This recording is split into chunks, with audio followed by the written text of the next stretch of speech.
ตรงคิดถึงสาวห้าขนมคิดถึงตาคมเหลือจากคณะก่อนเคยผูกพันด้วยกัน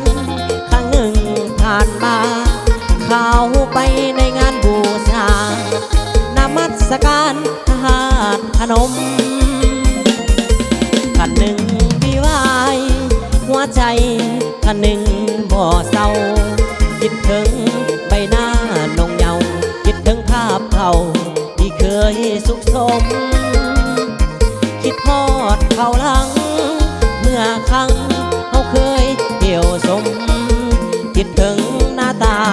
คมไว้หาดพนมในคืนวันเพ็ญ